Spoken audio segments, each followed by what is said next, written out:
You're listening to The White Rabbit, conversations on the art of presenting in a rather noisy world. Your hosts are Matt Krause and Alper Rosanes. Matt helps leaders of international companies speak, write, and present with confidence. Alper is a communications trainer and a startup investor with a diverse portfolio of companies in Barcelona. If you like this podcast, please share it with friends and colleagues. Now, on to Matt and Alper for today's conversation. So, Alper, today we have a guest on the podcast, Zombor Yes. Berezvai.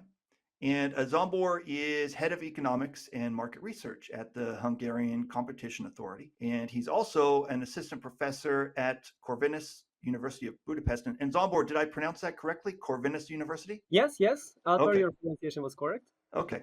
And so I met Zombor online about 4 years ago. I think it was related to an email newsletter I was sending at the time, or maybe it was something else. I don't know. I've dabbled in a gazillion things online over the years, from email newsletters to making videos to doing online courses, etc. So Zombor and I met in one of those. And so we struck up a correspondence, which included various book recommendations. And Alper, you see, Zombor is a vegan through and through. And I'm not vegan or vegetarian for that matter, but I guess you could say I'm vegan curious. So Zombor recommended some excellent books to me, like the ones by Peter Singer, a giant in the world of animal rights. So anyway, thank you very much, Zombor, for joining us on the podcast today. It's a pleasure to have you with us.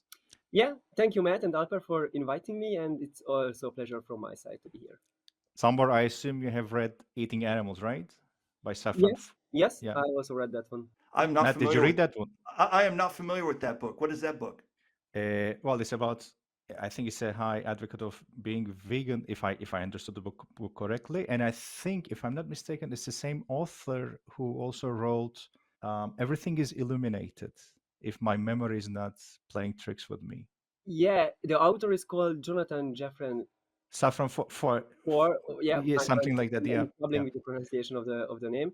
So yeah. Jonathan Jeffren 4 or something like this, and it has a completely different perspective as Peter Singer, because Peter Singer is coming from a pure logic perspective, and from an ethical point of view. Mm-hmm. And Jonathan is having a completely different perspective, mainly from why are we eating meat, what is the social impact of this, if you say you are not eating meat anymore, how will it impact your relation with your friends, with your family, whether it's worth doing it, what are the pros, what are the cons. It has a lot of small stories, like what is the opinion of a farmer about eating animals, what is the opinion of an animal activist. So it is much more like a novel, or not like an ethical essay. That's great. It's been so many years. I think I should go back to that. Yeah, that's a great one, actually. And Zombor, as I mentioned, comes to us from the world of economics, but he's also an experienced presenter at conferences. So he has some great experience with one of those challenges that puzzle many of our listeners: how to take a subject that is really data heavy and intellectually thick and present it to an audience of lay people who are probably diving deep into some other subject, but not the one that you're talking about. So they don't understand your world, but still you need to get your message across. And that's what we asked Zombor to talk about today. But Zombor, before we get into today's topic, tell our listeners, if they want to get in touch with you, where can they find you? Yeah, so actually I'm on LinkedIn, so you can find me on LinkedIn. I think this is the best way. I am not so much active on Facebook or Insta. I don't have an Instagram account, so I think the easiest way is to drop me a message or like me on LinkedIn. And if you are interested in, you can also drop me an email to my university email account that is available online. So if you just type my name, Zombor Berezvai, and Corvinus University, then my name card will appear on the online search, and my email address will also appear there. Okay, we'll include your LinkedIn information on the show notes then. Yeah, well, so on to today's topic. And so Zombor, talk to us a bit about presenting thick, highly specialized data to a lay audience. So when you're preparing one of these things, where do you start? Tell us how you, in particular, go about it. Yeah, so I think, and it can be strange that even in academia, where you expect people are really interested in the core results without any unnecessary details, it is really not the case. And people are interested in stories. And the former rector of Corvinus University, Elliot Tokac, who is now the chief advisor at the Bank of International Settlement in Switzerland. So he is quite a famous guy in his area. He has a PhD from Princeton. So even he said that he has a very specialized topic in macroeconomics and finance, a topic that interests a very minor audience. And still, if you would like to publish a paper, you have to find the story. And the story sells the paper. And I think this is also the case for a presentation. So what sells a presentation is the story. And regardless of what you are talking about, somehow you have to figure out what is the story behind it. Why is it interesting? And when I prepare a presentation, I always think on how can I make the buy-in of my audience? And I think it can be done in a way that I will show them how can they be successful in this area, but it is more difficult because it's my research, so it is not something they can immediately utilize. So it is not like, okay, showing them how to sell the product and then they will go to the market and figure it out. So the other is how to entertain them, how to make them feel that, oh yeah, this is a nice story. It is something I can tell my wife at home who is not an economist at all, or this is something a good topic for a discussion during my lunchtime with my colleagues who are more experienced in this topic, but still it is somehow interesting. And when I build my presentation, I think that data, or I mainly use data to convey my message or to show the relevance of my topic. So, okay, you can build a story, but that's just a story. How can you prove that your story is the story? This is the right story. This is the story that should or that is happening in the world. And I use the data to show that this is the right story. This is the story that is driving difference, that is the story on how people behave in different settings, or this is the story of the result of a political intervention. And I think if you can make it, then people will be interested in because the story is nice, and people will believe your story because you can support your story with the data. Let me ask you for a second. You've talked about the importance of having a story.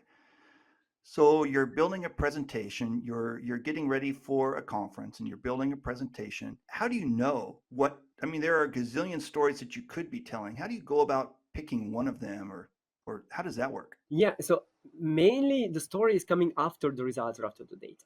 Okay. So it is in a way that we have something in our mind, and Mhm. let's have a concrete example. So I did a research, or I do several research in micromobility, mainly bicycle sharing, e-scooter sharing, these stuffs. And then it was Uber, this company where you can order a cab using Sure, an sure, application, and it is much cheaper than a normal sure. cab.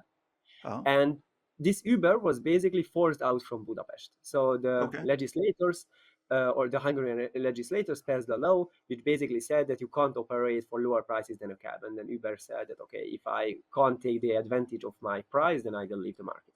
Okay. And now it was our idea that, okay, what is the connection between Uber and bicycle sharing? Hmm. And I mean, it was just coming out of having some talks with my colleagues. And then we collected data and then we did the analysis. And when we were ready with the analysis, now the question came that, okay, how can you interpret the results? How can you make sense of the results? How can you build a story around the results? And it is heavy. I mean, you have to have a lot of discussions on this because you might have a story and then the others tell you that, oh, but this story is not coherent. There are some data contradicting to your story. Oh, this is unreliable.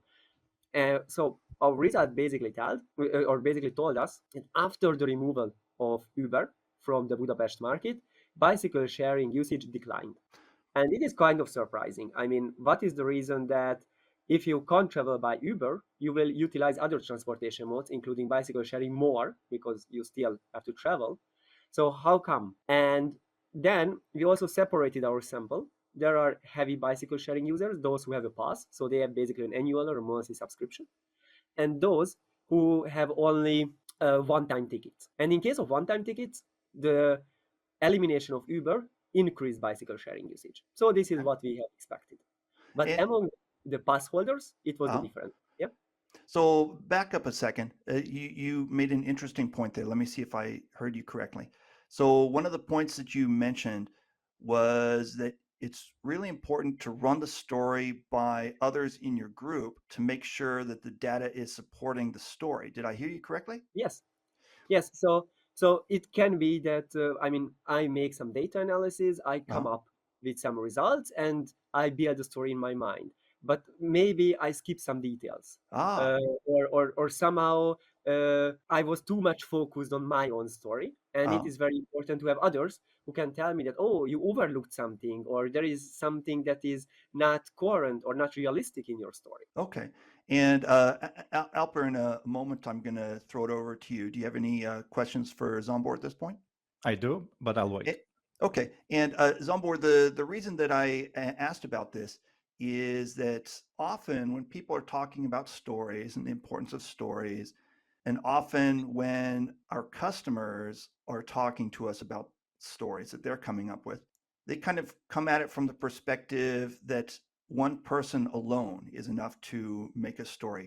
And you're kind of, this is an interesting point that one person is not enough to make a story. You need to run the story by others and get other perspectives because others may see the world in a way that you do not. Is that correct? Yes, yes, exactly. And I think Okay. it is particularly important when you build your story around the data, Uh, that very often you can't oversee the whole set of data, and it is important to have the different perspectives and then mhm. to talk about which perspective is or looks like more correct from a data Okay. perspective. And Alper, what questions do you have for Zombor at this point? I have a question, but before that, I'll start with the praise. Zombor, I really appreciate you bringing up choosing the right story because, especially lately, I mean, the storytelling has picked up as a hype, and you can almost spot forced stories. I mean, stories being forced into presentations and speeches. And I think it's a horrible experience for the audience to ask, okay, this person is telling a story, but I just can't quite understand why. So I think it's very important to choose. It's a very strong tool, but I think it also comes with responsibility. And I really appreciate you bringing that up. My question is, it's a very good tool to use in the presentation. Is it also possible to have pocket stories to use just in case, let's say during a Q&A session or when you have a particularly tough listener forcing your hand during the presentation? Can you have such things? Can you utilize short pocket stories, let's say? Yeah, so I think for sure these small pocket stories can be useful. My main experience is that there should be some big story behind the whole research. So it is not like, okay, let's figure out a funny story at the beginning of my presentation to get the Yes. audience and then forget the story and Mhm. turn to the core presentation.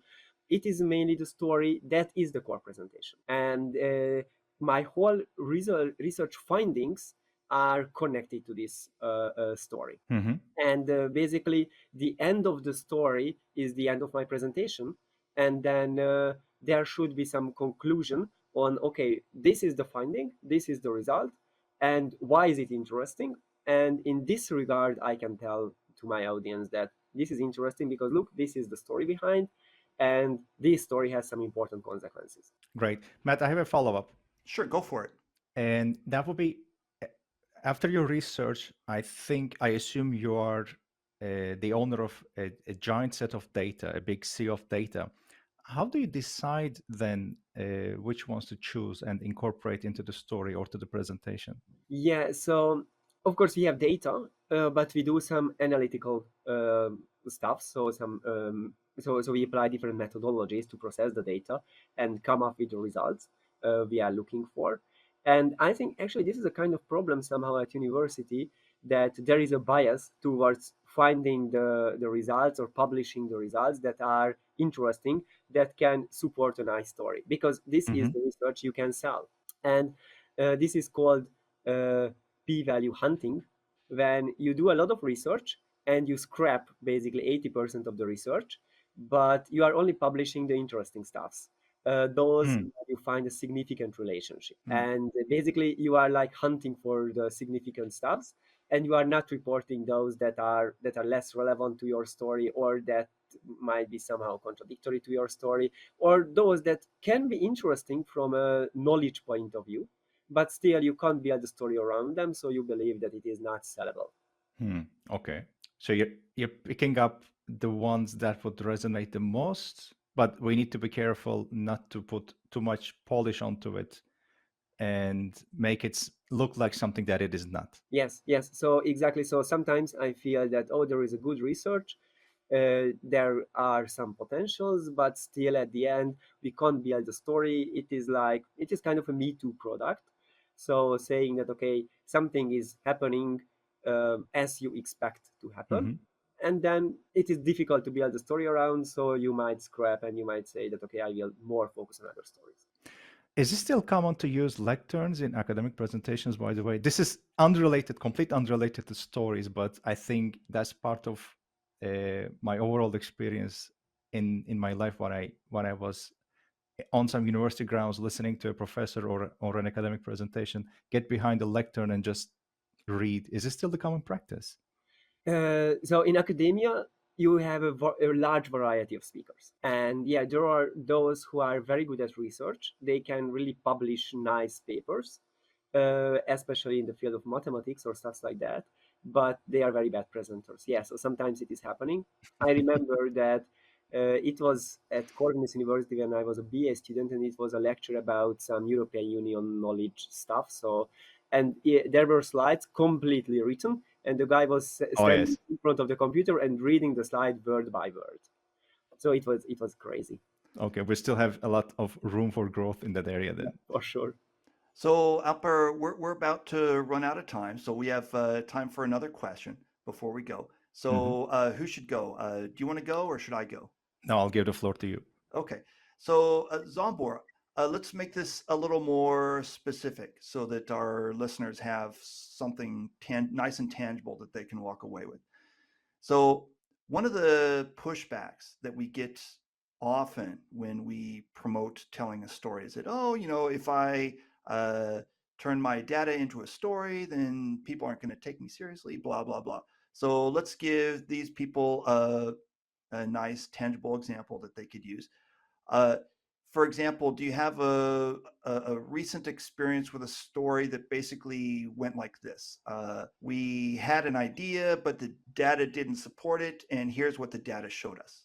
Yeah. So as I mentioned earlier, Uh, there is this research about Uber and yeah. bicycle sharing, Uh, and we expected an increase. So okay. normally Uber is not available. It was actually a cheap option. You often don't have a driving license. You don't Mhm. like public transport that much. So why not utilizing BSS Yeah. more? And as I said, in case of ticket users, so one-time users, it Uh, was the case. And okay. it is logical. I mean, you would like to get from point A to point B, Uber is not available, but bicycle sharing is there, why not? And a small portion of people will choose them. Uh, However, for pass holders, so those who are actually committed users of the bicycle sharing scheme, we observed a decline.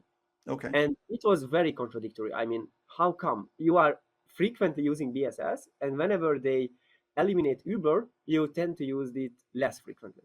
Mhm.